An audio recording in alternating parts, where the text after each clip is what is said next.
I said at the start, I was going to talk about how dreams, how we spoil them. And we all do. So this is not just about Lisa. I'm analyzing Lisa's dream, but most of us do this.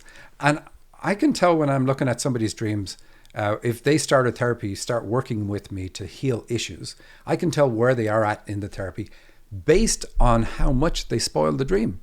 Because when you really bite into a therapy, when it's working well, we stop spoiling them and we start having really short dreams. Basically, where our higher self says, hey, Lisa, I would like you to do this. And you're like, on it, got it. What's the next thing? And then you have another dream. And we hit a point in therapy where we feel like, gosh, I had so many dreams last night that I didn't get any sleep. That's a really good point to hit, because it's like now you are in alignment with your own healing. You've gotten the messages and you are acting in accordance with what you need to do in order to heal the issues. Fantastic time. Long dreams, which is what most of us have, and most people even will report dreams are so long they will break them up and say, I had 3 dreams last night, but it may be the one dream. So let's have a look at Lisa's dream. She calls it Building in an Open Field, Restroom, and My Dog. That's the long title. And it's not that long, it's long enough. So I'm going to stop after each paragraph and describe it and the structure of what we would normally think this type of dream is going to be about. So the first part, I was in a big open field with some other people. I don't know who they were, but it seemed like we were getting ready to build a house on this land. We were talking about which plots of land were ours to build on. The field was kind of brown or light brown in colour, lots of dirt. I looked up ahead across the field and could see a 2-lane highway with lots of cars driving on it. Okay, first paragraph is great. Nothing spoiled here. This is the setting, the location, the open field. Tells us that this is about working on Lisa's heart and emotions. It's not physical. There's no physical issues shown in the dream. So when I say heart here in this context, it's about her feminine energy, feminine side, and really about being emotionally open and able to share your emotions and so on and so on and so on. So we know that from the open field because fields are green. Grass is green. It's the color of the heart chakra. Also because of the word open, because that's what it's about. It's about the need to be open and let people see who you are. And then it's a big open field, so that's even better. But there are other people there. Bit of a problem here, or at least a problem brewing. Nothing happens yet. She says, I don't know who they were, but it seemed like they were getting ready to build a house, that we were getting ready to build a house on this land. So these are aspects of her that she has yet to discover. And the fact that the dream says we're going to build on this land, it's great. It's like Lisa has just started therapy. She started work on herself in order to heal issues between herself and her mom. And that's the way we typically will bring feminine energy issues into the physical world so that we can work on them and fix them. And the feminine energy is all about our connection with source, our connection with ourselves, our connection with how we feel. Many gifts work through that energy. But doing that work, she's doing it by working on issues with her mom. And the dream then says, because you're going to build on this field, on this part of the land, it means doing the work that you're doing with opening your heart is going to be the foundation on which you can build other things. So really positive, tells her already that she's decided to do the right thing. In fact, at the time of this dream, she hadn't started, she had just decided. And then she says, we're talking about which plots of land are ours and which are theirs. That's not how she puts it. But again, the theme here is that, yes, this is a big field, but it's shared with other people. So I have to share and I have to know which is mine, which is theirs. But the sharing is the point. It's all shared. And that's what the heart is about, sharing yourself. Again, sharing emotionally is the easiest way we notice an imbalance, but there's more to it than that. Like if I hide myself, if I'm shy, if I protect myself, I don't want people to really know how I feel. That's the type of sharing I'm talking about. She says the field was kind of brown or light brown in colours, lots of dirt. So elimination system issues pointed to it there. We're going to ignore that. Nothing big in any of our dreams. It's just an issue. I looked up ahead across the field and I could see a 2-lane highway with lots of cars driving on it.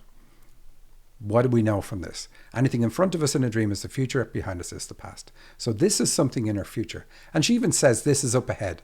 That's the classic way for a dream to point out something in your future. And there's a 2-lane highway. And highways are about, again, the heart, the circulatory system, and the emotions. And if you look these up in my book or the free dictionary that you can download at dream-analysis.com, you can see that I say green is about the heart, fields are about the heart, anything open is about the heart, highways are about the heart. So this, I've written about this decades ago. It's just how it is. And we see multiple symbols in a dream always that show us what the subject of matter of the dream is about. And then multiple symbols are going to show us what's holding us back. Anyway, here we're just really laying the groundwork, so to speak. But the dream promises that up ahead that she is going to be able to go places because she is working on her heart now. How do we know that? Because the highway is about that. And I checked with her. She said it's a 2-lane highway. And always in these dreams, we want to see cars going in both directions because it's about the give and flow. The give and take, that flow in the heart. So I share and allow other people to share. And I don't change who I am, or I don't censor my feelings, let's say, and I don't force other people to censor themselves. I don't say, I don't want to hear about it. It's like, or if somebody is sharing with me, if my partner is sharing with me, I don't want to say, well, you've no right to feel that way because I did this for you and I did that for you. And we often censor other people and make it to where they're afraid to be open and sharing with us. And then the reverse also happens for us and we self-censor. So this is about not censoring yourself. Censoring is kind of a funny word. I know why it's in my mind. But I didn't use that joke at the start. So anyway, 2-lane highway with lots of cars driving on. Cars are about our ability to achieve our goals, to go places, to go to where we need to go. And so in the dream, because the cars are pointed out as driving on the highway, of course there's going to be cars driving on the highway. That's what they do. But she points it out in the dream. So it's deliberately saying, this is going to help you get to where you need to go. Going to help you go places. Now, next paragraph. This is where we see the issues creep in. Right in the second paragraph.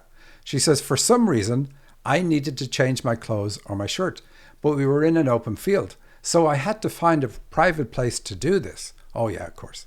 So I turned to walk away to find a place to change. There seemed to be a lot of people walking with me in the same direction. Okay, so she needs to change. This is a theme in her dreams. We see people trying on different clothes and so on. But she wants to change her shirt. Now, you're everything in the dream. What you're meant to do in a dream is just change your shirt there. But she doesn't, it's not private enough for her. She doesn't want to do it with other people around in this open field. And so that's about not wanting people to see you. It's not about people seeing your body. It's about people seeing you as you are. And she doesn't want people to see her as she is. That's her issue. Her big issue. And that's why she's working on the issues with mom. So immediately it's already spoiled because the point of the dream was change your shirt here, make the changes you need to make. And clothes are about attitudes and roles and so on. And so it's like, make that change here, change your attitude and we're done. But she doesn't want to change. And that's the problem. So she turns her back. She turns to walk away to find a place to change. So it's like, I'm going to leave this healing place, this location that my higher self set up as the healing location in my dream. So this is what we do. This is how we spoil it. We have our setup and then we have the spoiling. The spoiling being you're asked to change and she doesn't want to change. Not in front of you, please. Then she says, next paragraph, somehow I ended up in a line of people waiting to get into some place. It seemed like they were waiting to get in to see a concert or a show of some sort. I just wanted to find a restroom where I could change. So the line of people waiting to get in somewhere, that's elimination system again. So we see that again in her dream. We're not covering that part. I'm just covering it to say what it is about. She says, we're waiting to get in to see a concert or a show. She doesn't know which, so we can't comment on that. She wanted to find a restroom so she could change. So this is about eliminating something. So restrooms are where we go to eliminate. But in this dream, it's about psychological elimination of something, elimination of what's come earlier in the dream. And what has come earlier is the fact that I don't feel comfortable.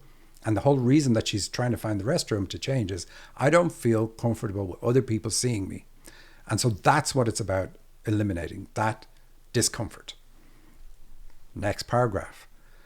So she's given the logical reasons why she wants to do it. But the dream, even by putting the restroom in there, it's still a healing device. It would be like, okay, let's get rid of this. Whatever negative feeling you have in the restroom, if you still do it, still change your clothes, then it's going to be good. You've taken the healing. So will she? Will she? Next paragraph. There was a restroom at the entrance of the building, so I waited in line to get up there. At some point, a dog came up to me and I recognized this dog to be my dog who had recently passed away in April this year. I saw her clearly and she came up to me and I started petting her. Then I noticed she had some sort of tag on her underside. I saw a number on it, but now I don't remember what the number was. I took the tag off of her.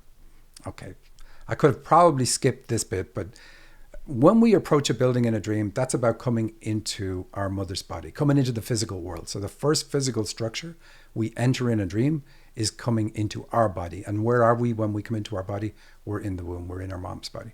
So the point of this part is that she brought this issue with her. Already the issues that she had in the timeline of the dream pre-existed her birth this time.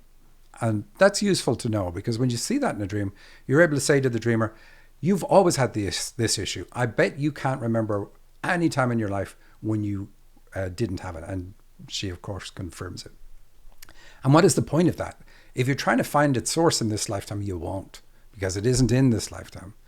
Anyway, the dog part is she's able to be open with her dog. Her dog did pass away, and the dream is trying to get her to be more open there. Like, let's send the dog in. The dog is going to cause her to be happy and joyful and like, this is great, I'm with my dog. And beneficial. She doesn't remember the number. That would have been useful. Let's move on. Then there was a lady in front of me in the line. Who's the lady? Mom. But this person plays a positive role here, kind of. She's kind of saying, look, this is what you need to do. The lady in front of me in the line who asked a guy who was near the front door watching people as they were going in, she asked if she could use the restroom. I said that I needed to use the restroom too. The guy told us that we could leave our stuff, like our purses or bags, with him and go to the restroom. He brought out a table to put our stuff on, which we did. Then we went into the restroom. Okay, so perfect. So the lady's basically saying, follow me. This is how to do it. But again, she's got to work on her feminine side, which she is. That's what the heart is all about, feminine energy. But what do we see here? There's a guy at the front door watching people. So this means she feels scrutinized.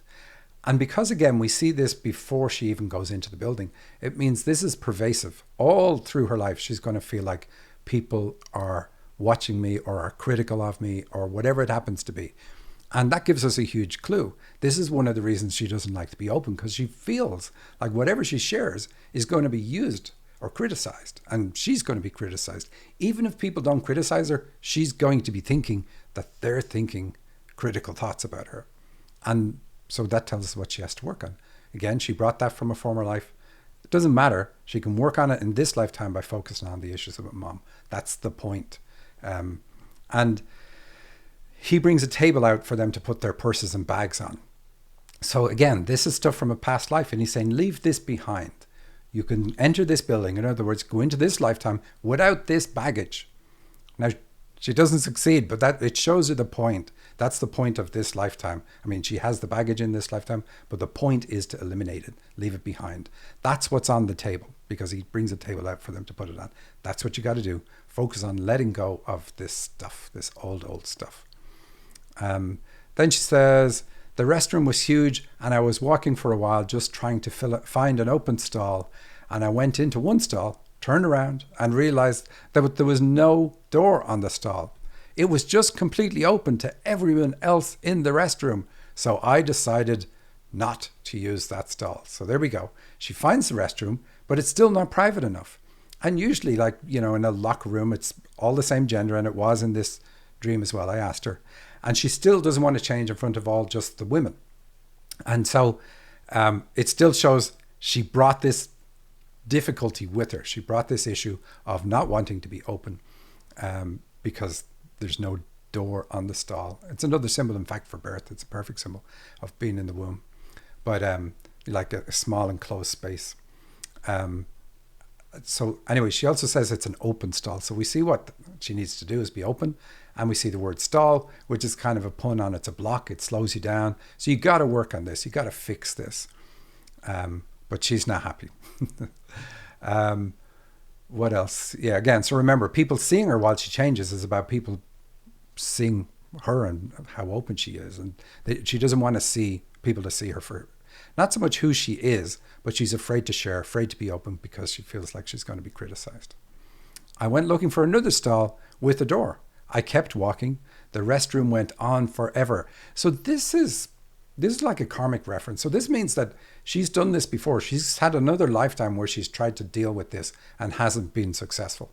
Now that she's working with us to clear the issues with Mom, she will definitely be successful. It's just a process. When you bite into it and follow the process, it's always going to work. So that's really cool. But not good to think that something has followed me from lifetime to lifetime. And that's kind of like what the other lady in front of her was as well. Anyway, doesn't matter. Finally, I found what seemed like a private area with a stall that I could use. When I went in there, there was a big chair. Seemed like a chair you would see in a hair salon, but larger, like a reclining chair almost. Okay, so this is about relax. That's what she needs to do. And a hair salon is very positive. It's always positive in a dream. It's about changing how you think. And so that's what she's meant to use, like she says in the dream. It's one I could use. She says, soon I was aware of many other people in the same area as well. So again, it's like, oh no, now there's people here. I don't want to be open. I don't want people around. I don't want people to see me. Taylor Swift sat in the big chair that I was going to sit in. She seemed kind of rude, like she was asking me to do things for her or get her things as if I was her servant. And that's the end of the dream. So we see the structure so far, the setup, then no, I don't want to do it. Then let's bring in the dog. Let's try get her open. Let's try get it to work that way. But there's a tag on the dog. That's the limitation that needs to be removed. We don't know the numbers, so we can't really comment. Then she comes into the world, meant to leave the baggage behind. The baggage being that she doesn't want to be open. And she can't find, she's not able to eliminate it. Difficulty doing it. We even see that she's done this before in another lifetime. And then we have this Taylor Swift showing up. Now, Taylor Swift is a guide in the dream. She represents the ability to channel. So Lisa has the ability to channel. But her guide is saying, hey, could you do this? And she's looking at the guide as if she's the rudest thing in the world. She wants me to get her things, do things for her or get her things as if I was her servant. Now, I said at the start that she's like, do it yourself. That's her attitude, which is her attitude. Like, why should I do this for you? Here's the thing to realize. Our guides don't ever need us to do anything. Our angels or guides, they're already set up. They're fine. If we do nothing, it only impacts us. It doesn't impact them whatsoever. When our guides ask us to do something, it's because they know it's in alignment with our life purpose and it's going to help us grow. But here we see Lisa not wanting to do what she's being asked to do. It's like, who are you? This is rude. You're rude. Now that comes from Mom, because the guides are going to generally show up, the ones that show the issues, they will have the same gender as the parent you've got all the big issues with. And so it's like, it's not your guides are rude, it's Mom was rude. Mom would sit on a couch, Mom was lazy and would ask me to do this, do that, do the other. And again, I asked if that was true and she said, yes, absolutely. She laughed about how on point it was. And so because of that, she has a distrust of people in authority or being asked to do things because it pushes the buttons that Mom installed. And that's what she's got to work on. So working on the issues with Mom is going to fix this. Not doing the things your guides ask you to do is only going to impact you. Never going to impact your guides. It just isn't how it works. They don't even need you to be here to do it. A lot of people kind of have a messiah complex now. Lisa doesn't. But some people have a messiah complex that like, I'm here and I need to do this for the world. Not true at all.